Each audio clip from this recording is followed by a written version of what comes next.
சிம்மம் ராசியில பிறந்தவங்களுக்கு குரு பயிற்சி பலன்கள் பார்க்கலாம்.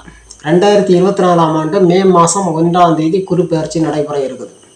இந்த குரு பயிற்சி மூலமாக சிம்மம் ராசியில பிறந்த உங்களுக்கு எப்படிப்பட்ட பலன்கள் கிடைக்கும்னு பார்க்கலாம்.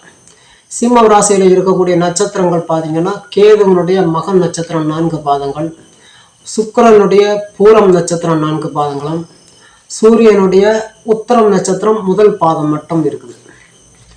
இப்போ இந்த சிம்மம் ராசியில இருக்கக்கூடிய கிரக அமைப்புகள் பார்த்தீங்கன்னா, உங்களுக்கு சனி 7ஆம் இடத்துல கண்டச்சனியாக உட்கார்ந்துருக்கு.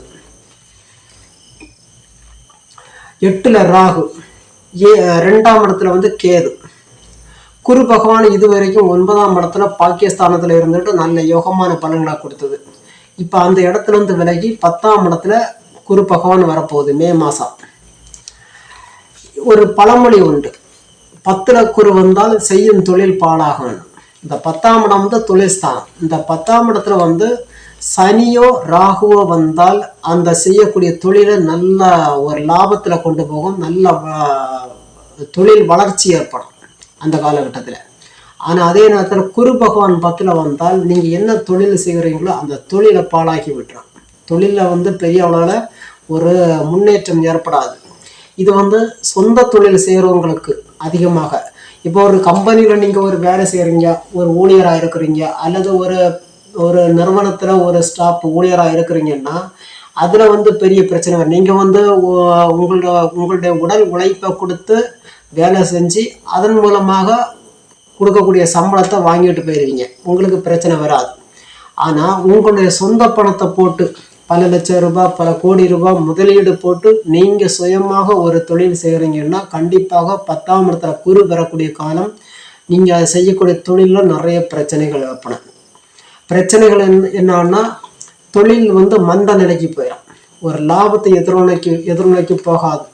மாதம் ஒரு 50,000 வருமானம் வருது அப்படின்னா இந்த 10ல் குரு வரக்கூடிய காலத்தில் அந்த வரக்கூடிய வருமானம் தடைப்பட்டு போகும்.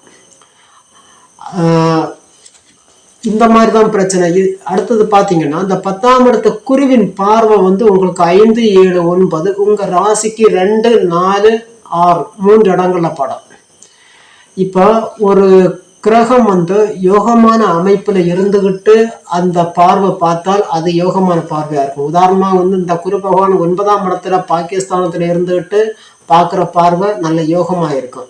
அதே நேரத்தில் 10ஆம் இடத்துல இருந்துகிட்டு பார்க்குற பார்வை அது அவயோகமாக அமையும். அப்போ 10ஆம் இடத்து குருவின் பார்வை உங்க ராசிக்கு 2ஆம் இடத்துல தனஸ்தானத்துல விழுதுன்னா கண்டிப்பாக இது சில பேர் எப்படி சொல்லுவாங்கன்னா, உங்களுக்கு பண வருவாய் நன்றாக இருக்கும் அப்படின்னு சொல்லுவாங்க. கண்டிப்பா அப்படி இருக்காது. பணம் வரக்கூடிய வருமானத்துல தடை ஏற்படும். அடுத்தது பாத்தீங்கன்னா 4ஆம் இடம்.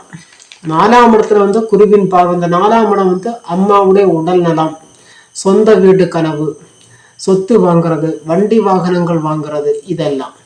இதுல பாத்தீங்கன்னா இந்த 4ஆம் இடத்தை குரு பார்க்கும்போது உங்களுக்கு அந்த சொத்து வாங்குவதற்கான யோகங்கள் அப்படியே உங்களை தேடி வரும். யாராவது சொத்து விற்பாங்க, அது உங்கள்கிட்ட சொல்லுவாங்க. ஆனா அதுல என்ன பிரச்சனை இருக்குன்னா, அதுல ஏதாவது ஒரு வில்லங்கம் இருக்கும். அது வில்லங்கத்தோடு தான் வரும். அது நீங்க சொத்து வாங்கணும்னா அதை நல்லா விசாரிச்சு எடுத்தான் வாங்கணும். ஒரு வண்டி வாங்க வேண்டிய ஒரு நிலையை ஏற்படுத்தி கொடுக்கும். கடன் வாங்கியாவது வண்டியை வாங்க வைக்கும்.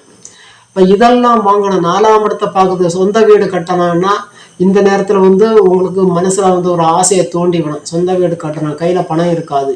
அப்போ இந்த சொந்த வீடு, இந்த சொத்து வாங்குறது, வண்டி வாகனங்கள் வாங்குறது, இதெல்லாம் பார்த்தீங்கன்னா 4ஆம் இடத்து அதிபனுடைய திசை புத்தி நடக்கணும் முதல்ல. அப்போதான் உங்களுக்கு அது குருவின் பார்வை 4ஆம் இடத்துல இருந்தால் மட்டும் போதாது. இது வெறும் 20-30% தான். அந்த கோச்சார குருவினுடைய பார்வை 100% உங்களுக்கு சாதகமா இருக்காது. வெறும் 30% மட்டும்தான் இருக்கும்.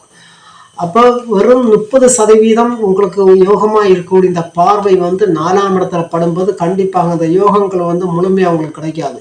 இப்போ நிறைய பேருக்கு சொந்த வீடு கனவு இருக்கும், 4ஆம் இடத்துல குருவின் பார்வை இருக்கு. நமக்கு அந்த யோகங்கள் கிடைக்குமான்னு கேட்டிங்கன்னா கண்டிப்பாக அது அமையாது. சரியா? அதுக்கு 4ஆம் உங்களுக்கு நீங்க ஒரு வீடு கட்டணும், அதுக்குன்னா எல்லாராலும் முடியாது. அதுக்கு பல லட்சம் ரூபாய் தேவைப்படும்.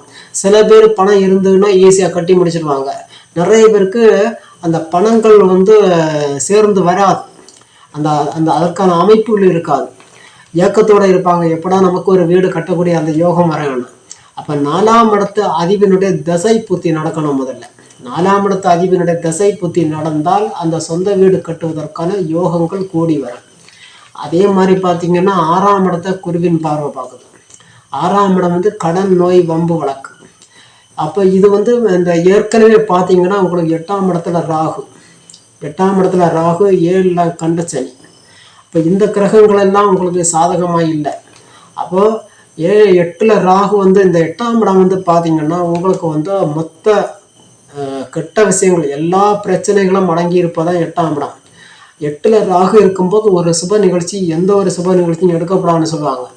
உங்கள் வீட்டில் வந்து பார்த்தீங்கன்னா உங்களுக்கு திருமணங்கள் அல்லது உங்கள் குடும்பத்தில் யாருக்காக கல்யாண காரியங்கள் அல்லது வீடு கிரகப்பிரவேசம், வீடு கட்டுவதற்கான அடிக்கல் நாட்டுறது, அடிக்கல் போடுறது, அல்லது ஒரு சொத்து வாங்குறதுக்கு ட்ரை பண்ணுறது, ஒரு வண்டி வாங்குறது ட்ரை பண்ணுறது, இதெல்லாம் நீங்கள் பண்ணணும்னா 8ல் ராகு இருக்கும்போது பண்ணாதீங்க. 8ல் ராகு இருக்கும்போது இப்போ நான் சொன்ன எந்த ஒரு விஷயமும் பண்ணாதீங்க. சுபமங்கல நிகழ்ச்சிகள் எதுவுமே, கல்யாண காரியங்கள், கிரகப்பிரவேசங்கள் எதுவுமே இந்த 8ஆம் இடத்துல ராகு இருக்கக்கூடிய காலகட்டத்தில் பண்ணாதீங்க. அதுலேயும் இப்போ வந்து உங்களுக்கு 7ஆம் இடத்துல கண்டச்சனி. இந்த எந்த கிரகமும் உங்களுக்கு சிம்மராசியில் பிறந்த உங்களுக்கு வந்து சாதகமாக இல்லை. அப்போ எல்லா விஷயங்களுமே முக்கியமாக தொழில் வந்து ரொம்ப கவனமாக இருங்க. பணம் வந்து ரொம்ப கவனமாக இருங்க. யாருக்குமே இந்த காலகட்டத்தில் கடன் கொடுக்காதீங்க. கடன் கொடுத்தீங்கன்னா கிடைக்காது. ஏன்னா உங்களுக்கு வந்து இப்போ வந்து கண்டச்சனியாக இருக்குது. இந்த சனி பகவான் இன்னும் ஒரு 1.5 வருஷம் கழிஞ்சதுக்கு அப்புறமா 8ஆம் இடத்துல அட்டம சனியாக வரப்போகுது. அதே மாதிரி இந்த காலகட்டத்தில் புதுசாக தொழில் தொடங்காதீங்க. தொழில் தொடங்குனீங்கன்னா இப்போ அந்த கண்டச்சனி முடிஞ்சு அட்டமச்சனி வரும்போது தொழிலில் வந்து மிகப்பெரிய நஷ்டங்கள் ஏற்பட வாய்ப்புகள் உண்டு. அப்போ ஒவ்வொரு விஷயங்களையுமே சிம்மராசியில் பிறந்த நீங்கள் கவனமாக இருக்கணும். இது வந்து வெறும் 20லேருந்து 30% பொது பலன்கள் தான் சொல்கிறேன். இது வந்து சரியான பலன்கள் சொல்லணும்னா உங்களுடைய பிறந்த ஜாதகத்தை பார்த்தா தான் சொல்ல முடியும். உங்கள் பிறந்த ஜாதகத்தில் இந்த குரு பகவான் உதாரணமாக இப்போ வந்து 10ஆம் இடத்துல குரு வருது. இந்த 10ல் வரக்கூடிய குரு வந்து உங்களுக்கு பிறந்த ஜாதகத்தில் நல்ல யோகமான அமைப்பில் இருந்தால், யோகமான அமைப்புன்னா உங்கள் ஜாதகத்தில் வந்து 2, 5, 7, 9, 11ஆம் இடங்களில் ராகு கேதுக்களோடு சேராமல் இருந்தால் அந்த ஜாதகம் வந்து நல்ல யோகமான ஜாதகம். அப்படிப்பட்டவங்களுக்கெல்லாம் இந்த 10ஆம் இடத்து குரு வந்து எந்த ஒரு கெட்டதையும் செய்யாது, எந்த ஒரு கெட்ட விஷயமும் நடக்காது முதல்ல.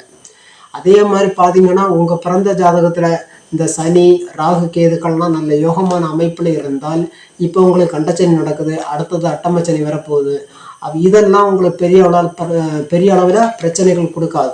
எல்லாமே அடிப்படையில் வந்து பிறந்த ஜாதகம் தான் பார்க்கணும். பிறந்த ஜாதகம் எந்த அளவுக்கு நல்லா இருக்குதோ அந்த அளவுக்கு அந்த மனிதனுடைய வாழ்க்கை நல்லா இருக்கும். அப்போ இது வந்து வெறும் 20லேருந்து 30% கோச்சார பலன்கள் தான் சொல்கிறேன். இந்த பலன்கள் சிம்ம ராசியில் பிறந்த எல்லாருக்கும் ஒரே மாதிரி இருக்கணும்லாம் கிடையாது. அவரவர் பிறந்த ஜாதகத்துக்கு தகுந்த மாதிரி, அவரவருக்கு நடக்கிற திசை புத்திக்கு தகுந்த மாதிரி பலன்கள் மாறுபடலாம்.